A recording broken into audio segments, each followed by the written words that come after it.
नमस्कार, मी चित्रा कुलकर्णी.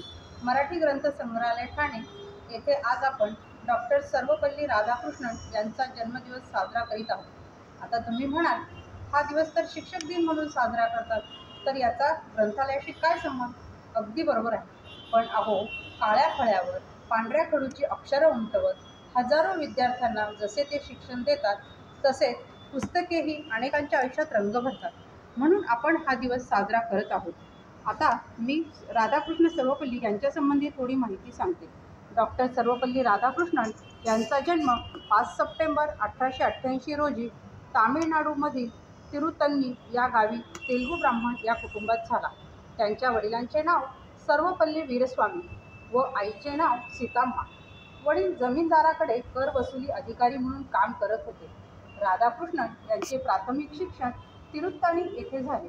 त्यांची हुशारी ओळखून त्यांना 1886 मध्ये तिरुतल्ली येथे मिशनरी शाळेत पाठविण्यात आले.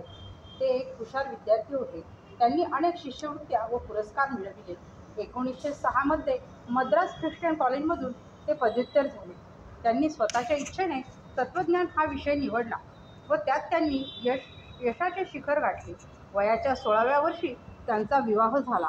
1909 साली मद्रासच्या कॉलेजवर तत्त्वज्ञान विभागात त्यांची नियुक्ती करण्यात आली.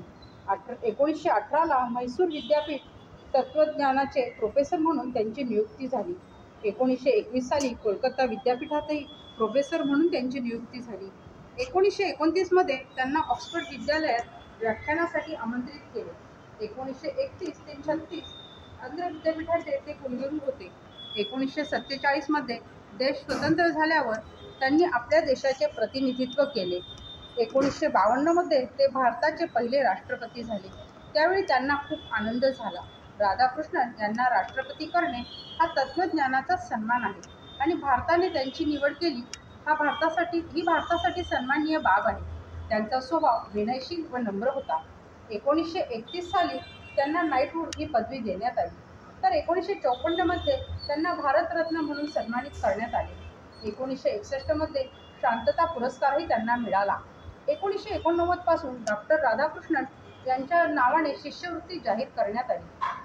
त्यांचा जन्मदिवस शिक्षक दिन म्हणून साजरा करण्यात येतो. ही एक खरी तर रोमांचकच गोष्ट आहे. ते जेव्हा भारताचे पहिले राष्ट्रपती झाले तेव्हा विद्यार्थ्यांनी त्यांचा वाढदिवस साजरा करण्यासाठी त्यांच्याकडे परवानगी मागितली. त्यावेळी ते म्हणाले, माझा वाढदिवस साजरा करण्यापेक्षा तो एक तुम्ही शिक्षक दिन म्हणून साजरा करावा, म्हणजे संपूर्ण जगातील शिक्षकांसाठी तो समर्पित करण्यात येईल. तेव्हापासून हा दिवस आपण शिक्षक दिन म्हणून साजरा करतो. म्हणून म्हणावेसे वाटते, अपूर्णाला पूर्ण केले तुम्ही, शब्दातील ज्ञान वाढविले तुम्ही, जगण्यातून जीवन घडविले तुम्ही, तत्वातून मूल्य पुरविले तुम्ही. नमस्कार.